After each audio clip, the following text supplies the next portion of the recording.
Troisième mystère joyeux, le chemin de la nativité. Qu'il est bon d'être chez soi et d'attendre son premier enfant. Tout est prêt pour l'accueillir, la chambre, le berceau, la joie. Mais la route appelle de nouveau. Un recensement te conduit au loin, Marie, enceinte sur ton âne avec Joseph. Et dans quelles conditions?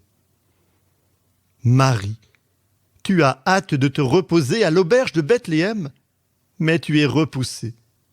Plus de place, sortez. Reprendre le chemin, errer, et finalement trouver une pauvre crèche, le plus beau des lieux du monde. Alors que tout est calme, les bergers et les pauvres se mettent en route, eux aussi, pour rencontrer ce nouveau-né. Des rois arrivent aussi plus tard. Quel mouvement! Ta mise en route en a provoqué d'autres, Marie. Et pas besoin de grands discours. Suivre Jésus n'est pas toujours de tout confort. Mais est-ce le bien-être que recherche le chrétien? N'est-ce pas plutôt le mouvement avec celui qu'il aime et qui s'est offert pour lui? Ne faisons pas trop vite nos projets sur nos ressentis, sur nos attentes. Le Père sait ce dont nous avons besoin. Chacun de nos cheveux est compté. L'essentiel est d'accueillir sa volonté sur nous, quand bien même elle peut nous bousculer. Avant de s'installer 30 ans à Nazareth, le Père a souhaité que son Fils et la Sainte Famille connaissent la route et que d'autres se mettent en marche à leur suite. Dieu nous indique le chemin à prendre. Il faut descendre, se faire tout petit comme un enfant, renaître de nouveau, pour se laisser élever dans ses bras de Père. C'est la voie de l'humilité et de l'abandon qui doit nous conduire à la joie. J'imagine combien Joseph, le charpentier, avait dû préparer un coin pour Jésus dans sa maison, avec un beau lit fait par ses mains. Sans doute les voisins attendaient-ils aussi, avec hâte, cet heureux événement dans le village. Et c'est le rejet des habitants de Bethléem. Et c'est la simple paille dans une pauvre crèche. Pour le regard extérieur, c'est la grande désolation. Pauvres gens, j'aimerais pas être à leur place. Mais pour Marie et Joseph, c'est le bonheur d'être ensemble en famille. La situation est difficile, mais ils se savent entre les mains de Dieu. Dieu n'est pas indifférent au chemin des hommes.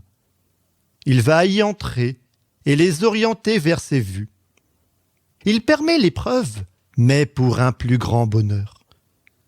Il ne l'a pas forcément désiré, mais il saura s'en servir pour nous aider à devenir de plus en plus souples, confiants et aimants.